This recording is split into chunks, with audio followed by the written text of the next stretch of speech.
Bacaan hari ini daripada Injil Yohanes bagi 6 ayat 56 hingga ke ayat 69. Injil Yohanes bagi 6 ayat 56 hingga ke ayat 69. Ayat 56. Sesiapa yang makan tubuhku dan minum darahku hidup bersatu dengan aku dan aku dengan dia. Bapa yang hidup mengutus aku dan aku hidup kerana dia hidup.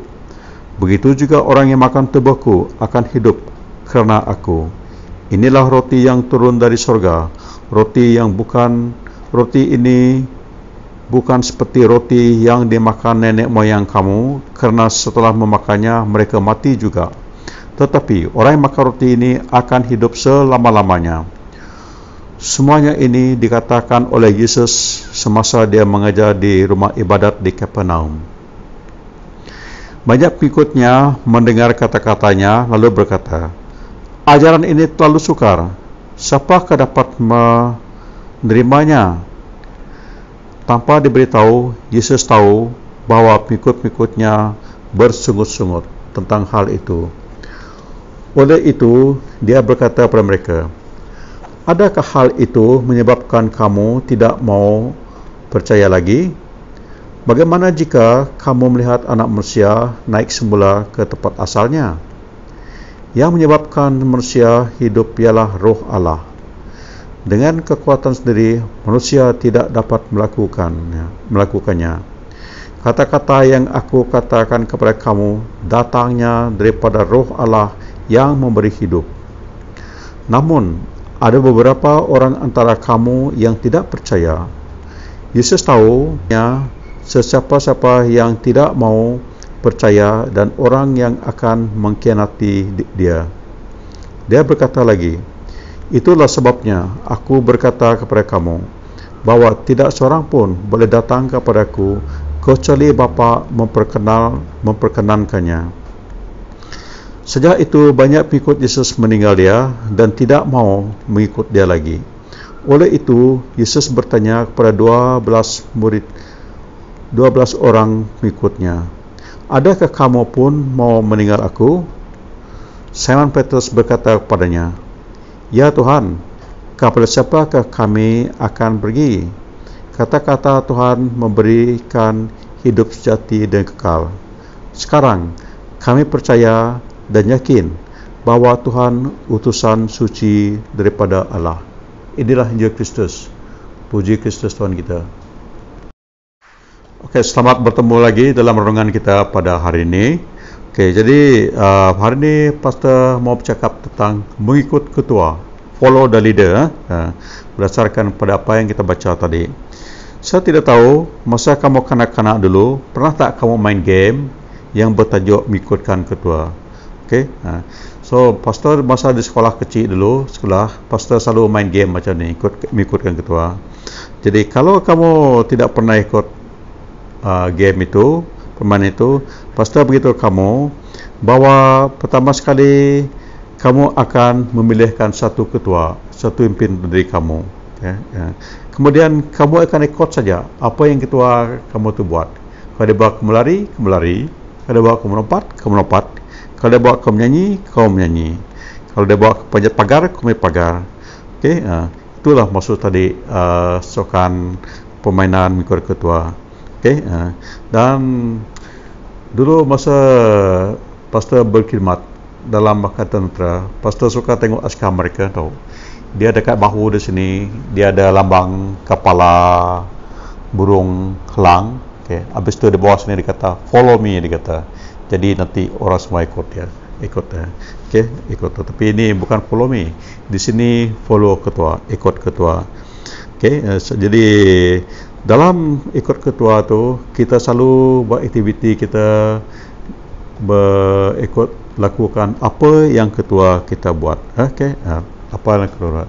Jadi dalam Injil Saint John yang kita baca tadi bagi 6 ayat 56 hingga ke 69, di sini kita tengok bahawa bukan semua orang mau mengikut Tuhan Yesus. Dalam ajaran Yesus mengatakan dirinya ni dia roti hidup. Tidak semua orang mau mengikutkan dia.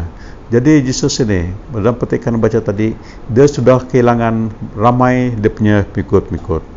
Okey, dan orang yang ikut Yesus ni dapat tekan baca tadi, hanya 12 orang murid saja yang ikut dia. Jadi kalau kamu baca Injil Saint John ni bagi 6 pada mula-mula, kamu tengok lepas Yesus beri makan pada 5,000 orang, banyak orang ikut dia. Bible kata berduyun-duyun orang ikut dia. Okey, tapi pada kali ini tidak ramai mengikut dia. Okey, hanya murid dia 12 orang saja. Okey, kenapa?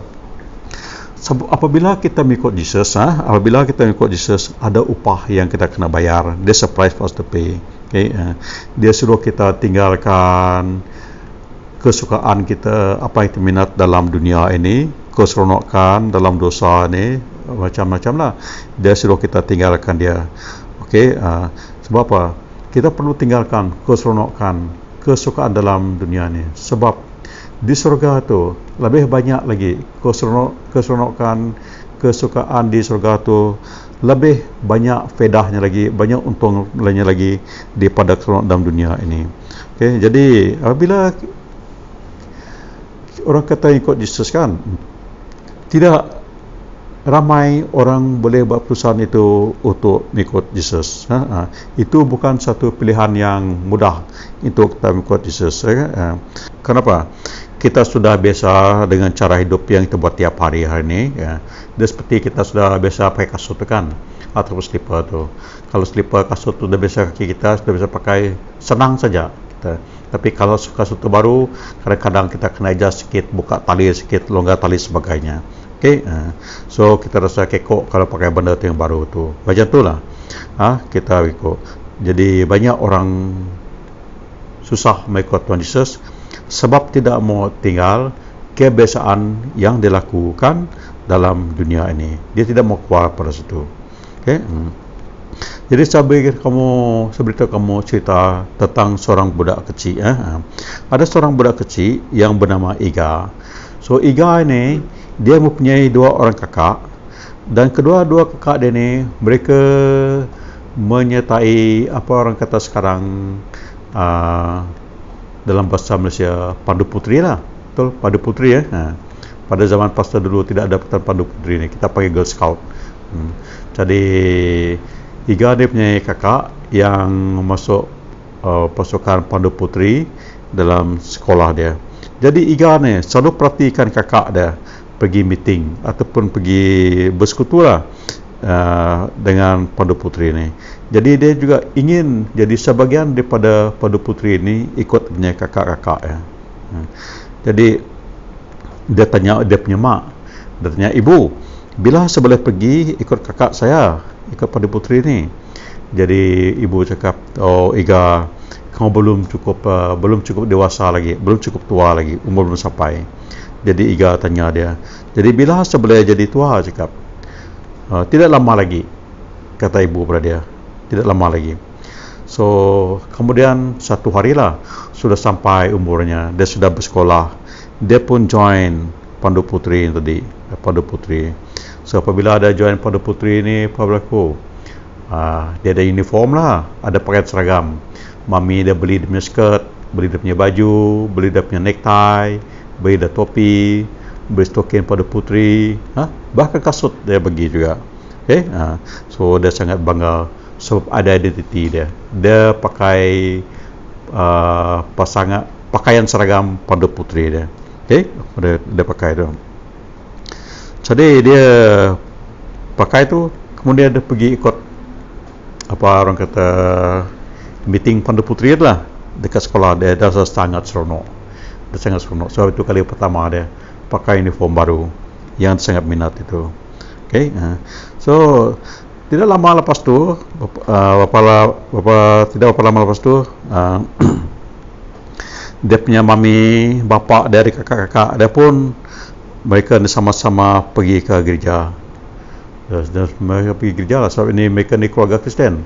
So mereka pergi ke gereja.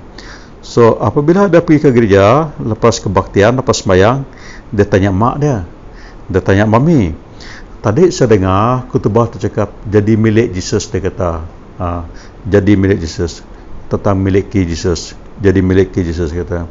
Jadi dia tanya mami dia, mak, macam mana saya tahu saya dimiliki Yesus? Wah, dia tanya gitu. Sebab apa? Saya tidak ada uniform. Dia tahu dah jadi pandu putri ini sebab dia ada uniform tadi kan, ada pakaian seragam. Jadi mau bukti dia milik Yesus ni macam mana? Sebab dia tidak ada uniform, tidak ada pakaian seragam. Dia kata, saya tahu saya jadi pandu putri ini sebab saya ada uniform. Tapi macam mana saya tahu saya jadi milik Yesus, kata. Kemudian lepas berfikir, mak dia pun jawab. Mak dia pun jawab. Okey, dia kata, mak dia tanya macam ni, waktu Sunday school kamu pergi mana? Waktu sekolah minggu, dia kata. Mak dia tanya dia, pergi mana kamu Iga, dia kata. Habis tu Iga pun jawab mak dia, saya pergi ke Sunday school lah mami, saya belajar tentang Jesus, dia kata. Saya belajar tentang Jesus. Kemudian mami dia pun tanya dia, sekarang dalam tangan kamu tu buku apa yang kamu pegang tu? Jadi Iga pun jawab, ini Bible, cakap. Bible cerita tentang Jesus, dia kata. Okey. Kemudian mami dia pun cakap dengan dia, apa lagi yang kamu tahu yang kamu jadi milik Yesus, Iga, cakap. So mami dia tanya dia, apa yang kamu laku sebelum kamu tidur? Jadi Iga cakap, oh, sebelum saya tidur saya bercakap dengan Yesus, dia kata. Dia tidak kata berdoa lah, dia kata saya bercakap dengan Yesus. Okey, kita bercakap dengan Yesus. Kemudian kat Sunday school apa lagi aku buat, dia kata. Lepas Sunday school apa aku buat? Lepas Sunday school kita pergi ke gereja yang besar, dia kata. Kita pergi gereja besar, dan di sana kita semua dengar orang cakap pasal Jesus, dan kita nyanyi lagu untuk Jesus, dia kata. Kemudian di situ barulah Iga sadar, dia senyum. Oh, dia kata, macam tu saya tahu saya jadi milik Jesus. Bila saya bercakap dengan Jesus, bila saya pergi belajar tentang Jesus, dan apa saya memuji, menyembah Jesus, dia kata. Okey, so mak cakap, oh macam tu lah, kata. Itu betul, dia kata. Okey, so saya bagi tahu saudara pada hari ini, okey. Jesus pada panggil kita kan, dia kita kena ubahkan hidup kita. The life Jesus call us to lead is a revolutionary. Masa satu, kamu selalu tengok revolutionary lah, orang mau ingin satu perubahan sangat lain daripada yang lain, tetapi ia mempunyai upah, ada reward dia, ada upah ya. Dan upah yang ialah hidup sejati dan kekal, hidup berwarna. Jadi murid-murid ni tadi, mereka dipimpin oleh Peter tadi, mengetahui bahawa Yesus itu memberi mereka hidup sejati dan kekal tadi, yang tidak ada orang lain boleh beri. Jadi mereka yang tadi buat keputusan untuk mengikut Tuhan Yesus. Jadi murid-murid tadi seperti Iga tadi dan ibu Iga tadi, mereka tahu mereka perlu ikut Tuhan Yesus dan terus diberi makan oleh Tuhan Yesus, iaitu makanan rohani ya, yang hanya Yesus saja boleh beri kepada mereka. Okey, jadi seperti mana yang kita perlu terima makan rohani yang ditawarkan oleh Yesus hari ini, terutama sekali melalui roti dan juga air anggur yang kita makan, yang kita terima waktu Jamuan Kudus. Okey, so kita juga ambil bagian dalam ibadah kita, terutama sekali ketika kita mengambil Jamuan Kudus. Jadi di situ kita merapatkan diri kita dengan Tuhan Allah, withdraw closer to God, dan kita biarkan dia datang dalam kehidupan kita, hadir dalam hidup kita. Dari cara itulah kita boleh mempunyai kepercayaan yang teguh dan juga boleh bersaksi untuk Tuhan Yesus, dan Roh Kudus juga boleh berada dengan kita. Dan dari itulah kita mengetahui yang kita ni adalah anak-anak Allah. Okey, jadi sepanjang renungan kita pada minggu ni, Pastor sudah cakap tentang makanan rohani kita, tentang jenis-jenis roti yang kita makan. So ada roti yang tidak berkhasiat, ada roti yang tidak punya zat sebagainya. Memang kita semua makan roti, tetapi roti yang beri kita hidup ialah Tuhan Yesus saja, iaitu makanan rohani yang dia beri kepada kita dan dia offer kepada kita. Dia berulang-ulang, Yesus beritahu dia, akulah roti yang hidup, ataupun akulah roti yang beri kehidupan kita. Jadi kalau kita mau hidup, kita kena makan roti itu. Cuma macam mana kita makan, kita kena terima dia. Seperti mana orang bagi kau makan nasi atau roti, dia kena beri kamu, jadi kamu kena ambil benda tu. Jadi begitu juga Jesus ini, dia offer diri dia, jadi kita kena terima dia. Kamu kena terima dia dalam hati kamu, percaya dia dalam kehidupan kamu, supaya kamu boleh dapat kekuatan dan boleh dapat hidup sejati dan kekal. Dan Jesus minggu lepas beritahu kamu, dia adalah hidangan utama kita, the main course yang kita patut ambil, yang beri kekuatan pada kita. Makanan yang lain mungkin dia boleh mengenyangkan kamu untuk seketika saja, yang makanan dunia ni, keseronokan dunia ni, dia beri kamu kepuasan atau keseronokan yang seketika saja. Tetapi kalau kita mau ada sukacita yang sejati, kita harus terima offer atau tawaran yang diberi pada kita. Okey, dan kita harus ikut dia seperti mana Peter tadi, karena dia mempunyai kata-kata hidup untuk kita. Jadi kita harus ikut ketua kita, yaitu Tuhan Yesus, karena dia boleh beri kita hidup sejati kekal, beri kita kehidupan. Amin. Itu renungan kita pada hari ini. Mari kita berdoa. Bapa di surga, kudus namamu. Terima kasih Tuhan, hari ini kami sudah mendengar bahwa Peter telah buat keputusan yang bijak untuk mengikuti kau, kerana kau telah panggil mereka Tuhan. Dan Tuhan, saya berdoa juga pada hari ini kepada mereka yang telah mengenal kau, yang mengatakan diri mereka Kristian atau anak-Mu Tuhan, biar kami juga Tuhan akan terus ikut Engkau Tuhan, walaupun bersendirian Tuhan, tapi tetap ikut Engkau Tuhan, dan kami tidak akan patah balik Tuhan. Terima kasih Bapa, pimpin kami Roh Kudus Tuhan, supaya kami tetap jadi milik-Mu Tuhan untuk selama-lamanya. Dalam nama Tuhan Yesus saya bersyukur. Amin.